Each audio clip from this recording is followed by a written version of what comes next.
old, and I used to believe that love was something you could build through patience and trust that if you gave enough, you'd eventually be chosen. Turns out love isn't always a promise. Sometimes it's just a lesson written in someone else's handwriting. When I met Leo, he wasn't the loudest in the room. That's what drew me in. He was calm funny in that understated way, the kind of man who could make a grocery run feel like a date. He'd brush my hair out of my face when I spoke, listen like what I said actually mattered.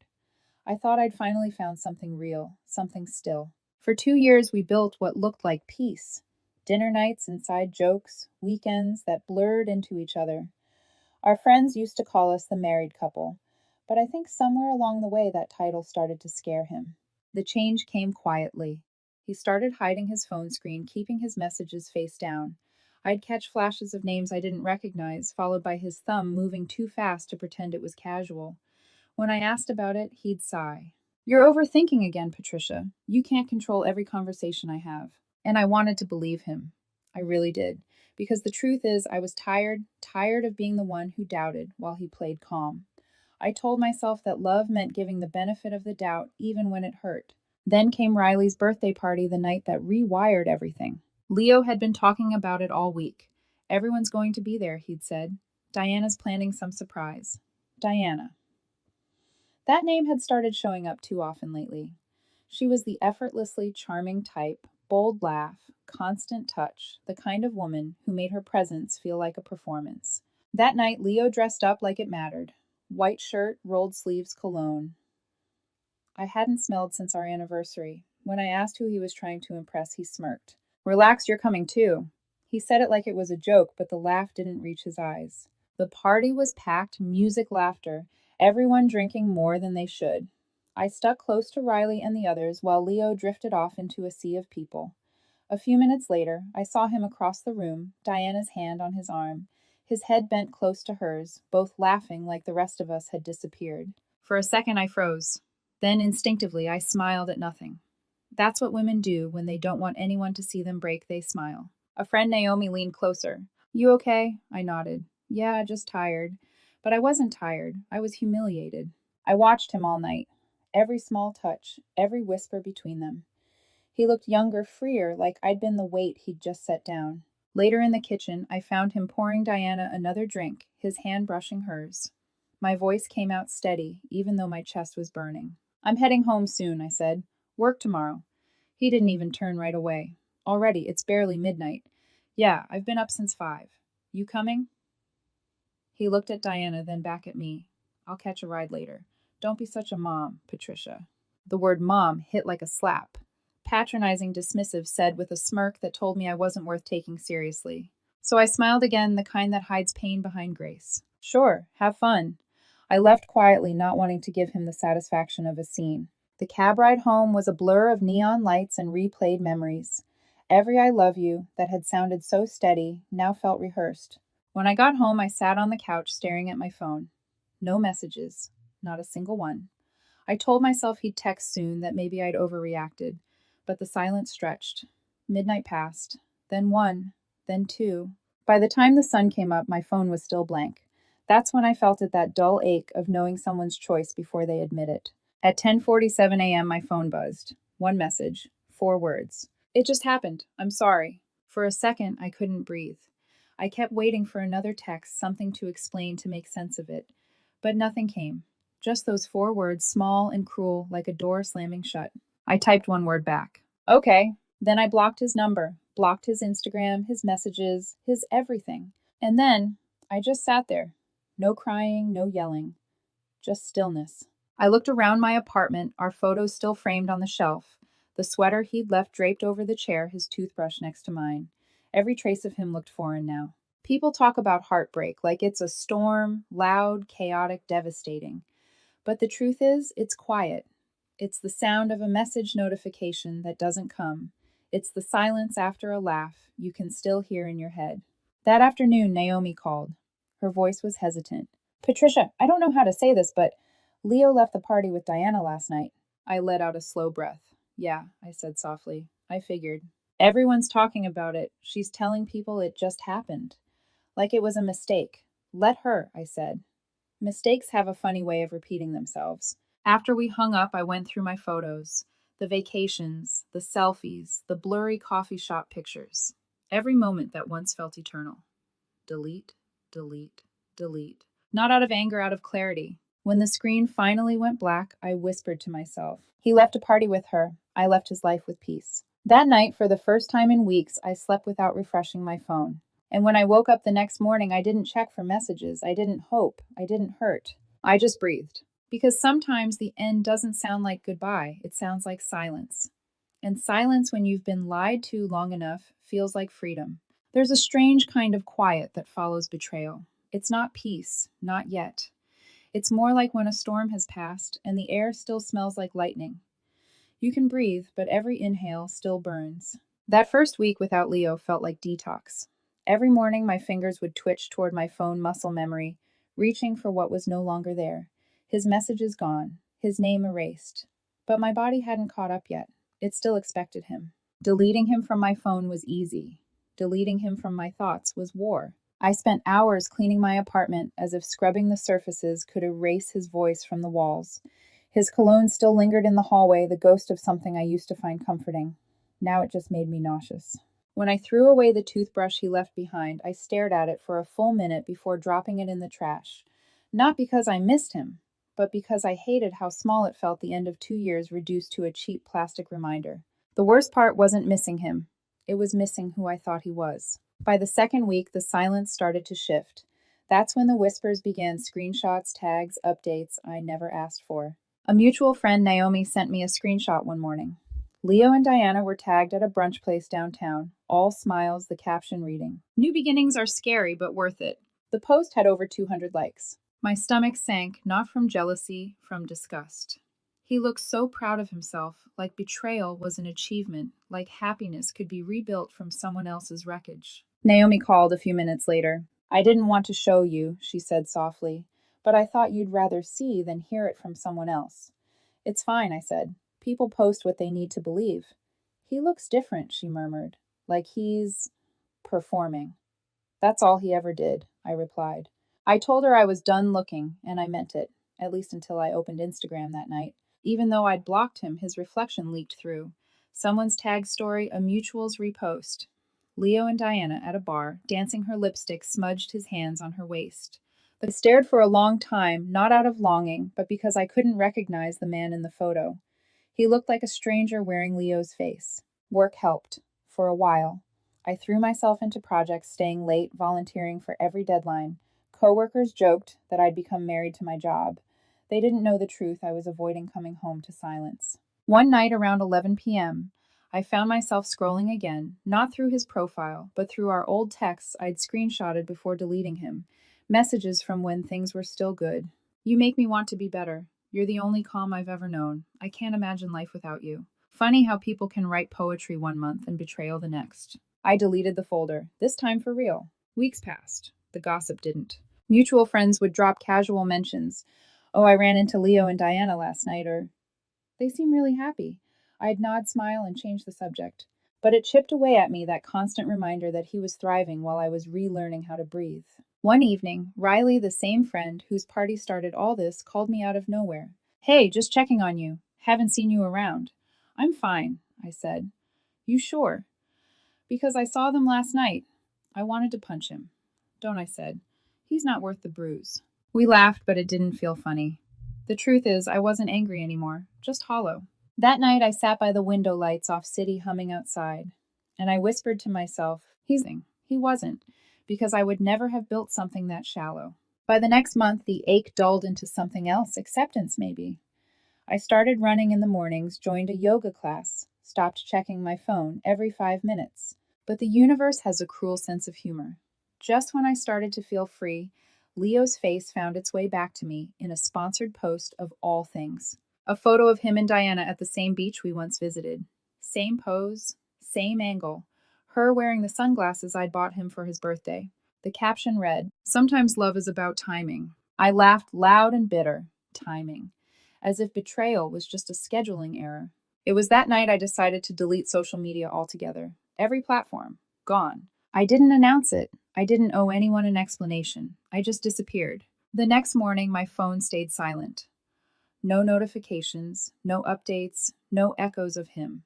It felt terrifying at first, like erasing the last tether between me and the world. But then, something unexpected happened. By afternoon, I felt light, like a fog had lifted. For the first time in months, my reflection in the mirror looked like someone I recognized. My eyes weren't red from crying. My skin wasn't dull from exhaustion. There was still pain, yes, but it was quieter now, less sharp, almost gentle. I made tea, opened my window, and watched the city breathe. And for the first time since Leo's message, I felt a flicker of something that almost scared me peace. Because sometimes healing isn't fireworks or revelation, it's silence. It's deleting the past without looking back. It's realizing that you can miss someone and still be grateful they're gone. That night before bed, I wrote one sentence in my journal. You don't unlove someone by blocking them, you just give your pain a room to breathe. Then I turned off my light, laid back, and slept soundly. No phone on the nightstand, no ghost in my chest, just the quiet. It had been almost 3 months since Leo's text those 4 words that cracked something open in me and let all the light out. I wasn't over it, but I was past the crying part, past the bargaining and the what ifs, until Karma decided to log in. It started on a Thursday night. I was at the gym earbuds and zoning out to some upbeat playlist that was supposed to make me feel powerful, but mostly just drowned out the noise in my head. My phone buzzed on the treadmill tray. 3 missed calls from Naomi, then a fourth, and a message that read, Check Dylan's post, now. My stomach tightened. I opened Instagram. The first thing I saw was Leo's face. He was sitting at a bar alone, a drink in hand. The caption wasn't subtle. Lesson learned, if they cheat with you, they'll cheat on you. I froze mid-stride. The comments section was a wildfire, half laughing, half pretending to be shocked. The post was barely an hour old, but the damage was already done. Screenshots were flying everywhere. I took my phone and finished my workout because I knew what came next, the downfall.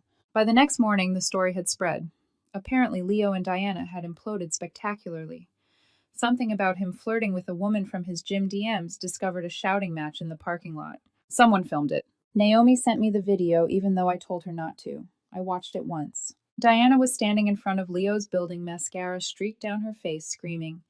You said I was different, while he laughed and filmed her with his phone. The video made me sick, not because of her humiliation, but because I recognized that tone, that wild disbelief. I'd once been the woman begging him to look me in the eye. I didn't feel happy watching it, not even vindicated, just done. I deleted the video immediately, then went for a walk. The air felt heavy, like the city itself was holding its breath. Karma doesn't always come roaring. Sometimes it arrives quietly wrapped in irony. I found myself whispering under my breath. You didn't have to destroy him, Patricia. He did that all by himself. Over the next few days, Leo's online life collapsed like a poorly built stage set. All the couple photos disappeared. His account went private. His posts about new beginnings were gone. Mutual friends started sending me updates without asking if I wanted them. He's been telling people she was too much too emotional. They say he's been staying with his cousin now. Diana's deleted everything. It's like they never existed. Each message was laced with quiet satisfaction, like everyone had been waiting for the curtain to fall. But I didn't reply, because the truth was I didn't care anymore. A few days later, I ran into Riley at a cafe. The same Riley whose birthday party had started all of this. He looked uneasy when he spotted me. Hey, he said, rubbing the back of his neck. You've heard about all that? Yeah, I said, stirring my coffee. Hard to miss. You're not going to lie, you're handling this way better than most people would. Maybe that's the point, I said. I'm not most people. He laughed nervously. Diana's a mess. Everyone's avoiding Leo now. Guess they finally saw what you meant. I looked out the window. I didn't need them to. I just needed to stop proving it. That night, I scrolled through my phone one last time. Not to check on him, but to remind myself how far I'd come. I found an old note I'd written months before when everything still hurt. He'll regret it someday. He'll know what he lost. I deleted that too, because it no longer mattered if he did. Sometimes healing isn't about waiting for someone's apology. It's realizing you no longer need it. A week later, Naomi called again. You won't believe this, she said between laughs. Leo posted some quote about self-growth and accountability. Everyone's something like, people change when they lose what they took for granted. I smiled. Maybe he's learning. Do you believe that, she asked? No, I said. But I believe karma keeps good notes. That night I dreamed of the beach we once went to. except this time I was standing there alone, watching the tide erase every footprint he'd ever left beside mine. When I woke up, I didn't cry. I didn't check my phone. I just stretched, made coffee, and smiled. Because the thing about karma is, it doesn't ask for your permission. It just shows up right on time. And for the first time since he left, I realized I didn't want revenge. I wanted distance. Months later, I ran into one of Leo's old friends at the grocery store. He looked uncomfortable when he saw me shifting his cart awkwardly. Patricia, hey, I heard about everything that happened with Leo and Diana. Yeah, I just wanted to say, you dodged a bullet. Everyone sees it now. Took them long enough, I said with a small laugh. He smiled, then added quietly, he's been different, not in a good way. Drinks too much, blames everyone else. He keeps saying you're the one person who never fought dirty. That stopped me. Not because I cared, but because it was true. I never fought dirty. I never had to. Silence was the sharpest weapon I ever used. I nodded, thanked him, and walked away. In the parking lot, I looked up at the sky, exhaled, and whispered, karma posts first, but peace always gets the final word. By the time Leo's apology found its way to me, I'd already stopped waiting for one. It started subtly a message request from a name I didn't recognize, Caleb H. No profile photo, no posts, just a single message. I know you probably hate me, but please hear me out. I didn't need to. The rhythm of those words, the guilt folded inside them, it was Leo's voice hiding behind someone else's name. I blocked it. Within a day, another account appeared. Then another. Each one more desperate than the last. The tone shifted with each attempt: regret, self-pity, guilt, anger. One message read, I'm sorry, Patricia, I was stupid. You didn't deserve any of that. The next one said, you think you're perfect, you're not. You just gave up too fast. I stared at that one for a long moment before blocking it too. Because in that sentence, he told me everything I'd ever needed to know, that he still thought love was something to win, not something to nurture. It didn't take long for our mutual friends to get pulled into his orbit. Naomi called first, her voice soft, hesitant. He's been reaching out, she said, to a lot of people, asking about you. What does he want? Closure, I think. Or forgiveness. Maybe both. He already got closure, I said. It came with a period and a block button. She was quiet for a second before whispering, you sound stronger now.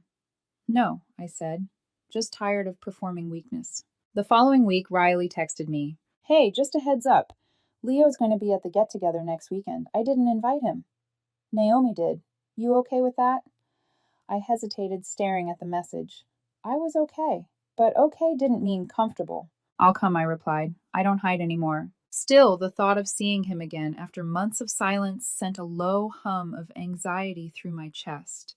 Not because I wanted him back, because I didn't, and that somehow felt heavier. The night of the gathering, I took my time getting ready, not to impress anyone, just to remind myself that I still could. A soft cream blouse, minimal makeup, the faintest trace of perfume I used to love, but had stopped wearing because it reminded me of him. When I arrived, the air was warm, the sound of laughter spilling through the open patio doors. I could hear his voice before I saw him, that familiar cadence that used to make me feel seen. He was by the grill, beer in hand, laughing at something Riley said. But when our eyes met, the sound died. For a moment, it was like no one else existed. He looked smaller somehow, not physically, but in presence. The confidence that used to draw every gaze had dulled into something brittle. He opened his mouth as if to speak, but I turned away first. Because not every silence is weakness, some are survival. Halfway through the night, Naomi nudged me. He keeps looking over, she whispered. Let him, I said. It's the least he's earned. Later, as I stood near the kitchen refilling my drink, I heard his voice behind me. Patricia. Just my name. No apology yet, no excuses. Just the sound of him testing if he still had permission to say it. I turned slowly. Hi. He looked unsure, like the ground beneath him wasn't solid anymore. You look good, he said. So do you, I replied, because lying was easier than reopening anything real. He shifted, rubbed the back of his neck. I've tried reaching out. I wanted to explain you already did, I interrupted softly, with 4 words. He blinked, realizing. It just happened. I made mistakes, he said quickly. I know that. But everything that happened after, I didn't think it would destroy everything. You didn't think I corrected. That was the problem. He swallowed, eyes flicking away. I miss what we had. You miss who I was when I still believed you, I said. That version of me doesn't exist anymore. Silence stretched between us, not awkward, just honest. He sighed, voice breaking slightly. You really won't even talk to me. Everyone's turned against me. I've lost everything. That's not my fault, I said quietly. You burned the bridge. I just stopped standing on it. He opened his mouth again, but I shook my head. Don't apologize because you're lonely, Leo. Apologize when you understand. And then I walked away. Naomi found me outside later, sitting alone under the porch light. You okay? She asked. Yeah, I said. For the first time, I actually am. I looked back through the window, Leo still standing there, staring at the floor. And for the first time, I didn't feel pity, just distance, the healthy kind. That night after I got home, there was one new message request waiting for me. No profile picture, no name, just a single sentence. I don't expect forgiveness. I just hope you're happy. I didn't reply, because I was. Not in the loud, cinematic way people post about, but in the quiet way you only recognize after surviving chaos. I closed the message, put my phone face down, and turned off the light. As I lay there, I realized something simple, something final. Silence isn't about punishing someone, it's about reclaiming yourself. And in that silence, I slept without dreams. By the time I saw Leo again, it wasn't heartbreak I felt. It was distance, the kind you can't measure in miles, only in growth. Months had passed since that night at Riley's house. The messages had stopped. The fake accounts had gone quiet. Even the whispers from friends had faded into silence. Life had rearranged itself around the absence of him. I'd started painting again. I went on hikes, joined a book club, even said yes to spontaneous plans, things I'd forgotten how to do when my world revolved around someone else's moods. Peace had become my new routine. And then one ordinary Saturday, the universe decided to test it. Riley's text came in that morning. Barbecue at mine tonight. Chill small crowd. You should come. I almost said no. Too many ghosts. But something in me whispered, you're not running anymore. So I said yes. When I arrived, the evening was warm, the scent of grilled food hanging in the air, laughter spilling across the backyard.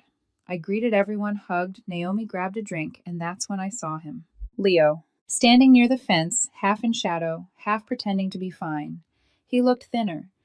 His hair was longer, his posture smaller, but the biggest difference was in his eyes. They weren't defiant anymore. They were tired. For a moment, our gazes met, brief, unintentional. I gave a polite nod and turned away. I wasn't cold, I was calm. There's a difference. The night moved on. Conversations flowed around me, light and easy.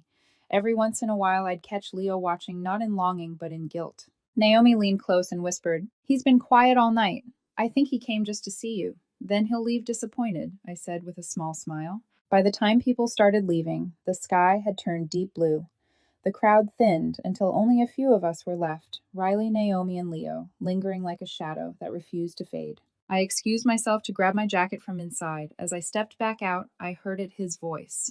Patricia. That same tone again. Hesitant, uncertain, human. I turned slowly, meeting his gaze under the dim porch light. Hi, I said simply. He stepped closer, hands shoved into his pockets. Can we talk just for a minute? Sure, I said. 1 minute. He took a deep breath. I don't even know where to start, he said. Everything's been falling apart. Diana's gone. My job? I messed that up too. And everywhere I go, people look at me differently. I stayed silent, waiting. I've had time to think, he continued. About us. About how good it was, how much I ruined. I could hear the regret in his voice, but it wasn't enough to soften me. Because regret, after destruction, isn't love. It's memory. Trying to rewrite history. I was stupid, he said. I thought you'd always be there. I thought I could come back whenever I wanted, and you'd still. Forgive you, I interrupted gently. You thought wrong. He blinked, taken aback by the calmness in my tone. You're angry. I get it. I'm not angry, I said. If I was, you'd still have power. What I feel now, it's just distance. He looked down, voice shaking slightly. You really mean that? Yes, I said. I don't hate you, Leo. I just don't carry you anymore. He nodded slowly, his eyes glossy under the light. I wanted to say I'm sorry, he whispered. I know I said softly. But some apologies come after the part where they matter. He exhaled shakily as if the weight of the conversation pressed on his ribs. You were the best thing that ever happened to me, he said. And I didn't realize it until too late. For a moment, I almost pitied him. But pity is not love, and forgiveness is not a reunion. You didn't lose me because you made a mistake, I said. You lost me because you kept choosing the same mistake until I stopped waiting for you to change. He looked at me like he wanted to say more, but the words never came. So I smiled, not out of cruelty, but closure. Take care of yourself, I said quietly. Then I walked away. As I stepped out into the street, the night felt strangely still. No music, no voices, just the hum of crickets and the echo of my own footsteps. I didn't look back. Because closure doesn't always come from understanding someone else. Sometimes it's just knowing when to stop explaining yourself. When I reached my car, I took one last breath of that heavy summer air, the kind that smells like endings. And I whispered to the quiet. He left a party saying it just happened. And when I finally stopped waiting to understand him, peace just happened. I smiled then, not the polite one I used to wear to hide pain, a real one, soft and certain. Because for the first time in years, my story didn't revolve around him. It revolved around me. It's been nearly a year since Leo's name stopped echoing in my life. And sometimes when people ask if I've moved on, I don't know how to answer. Because moving on sounds like forgetting, and I didn't forget. I just stopped bleeding. My days look different now. Mornings begin with sunlight instead of anxiety. I make coffee without checking my phone first. The quiet that used to terrify me now feels sacred. I paint again messy, imperfect pieces that no one will ever see. It's not about art, it's about reclaiming color in a life that used to be grayscale. Sometimes Naomi visits, brings pastries, and updates about our old circle. I always listen with a smile, but inside those stories feel like they belong to another lifetime. Last week, she mentioned casually, Leo moved out of the city. I just nodded. No sting, no curiosity, just nothing. And that nothing felt like peace. One evening, I walked to the same beach Leo and I used to visit, the one that had been off limits in my mind for so long. The waves sounded the same, but everything else had changed. I sat in the sand until sunset, letting the wind sting my cheeks. And for the first time, I didn't replay the past. I didn't imagine him next to me. I didn't search for meaning in the water. I just existed. Healing doesn't announce itself with trumpets. It sneaks in quietly in the way your heart doesn't race when their name appears, in the way old photos stop hurting, in the way laughter returns without guilt. I used to think I needed closure from him, an explanation, a reason, an apology, wrapped in sincerity. But now I understand closure was never something he could give. It was something I had to grow into. And I did. Sometimes I wonder what I'd say if I saw him again. Would I be polite? Cold and different? The truth is, I don't think I'd say anything. Because silence was the first language I learned after him, and it taught me everything words never could. A few nights ago, I was scrolling through my journal, the one I kept during those first weeks after the breakup. One entry stopped me cold. It said, "If I ever heal, I hope I still remember what it felt like to hurt. So I never take peace for granted." I smiled reading it, because I do remember, and that's why peace feels like a miracle. So no, I haven't moved on. I've moved forward slowly, deliberately, quietly. And maybe that's enough. Because moving on sounds like running from the past. Moving forward means carrying what you've learned and walking anyway. When people ask what happened with Leo, I just say, he was a lesson that arrived loud and left quietly. And when they ask if I do it all again, I say yes, because it led me here, to myself. Sometimes closure doesn't come from confrontation. It comes from a quiet morning months later when you realize you haven't thought about them once and the silence feels full instead of empty. He left a party saying, it just happened. But so did my healing. It just happened the moment I stopped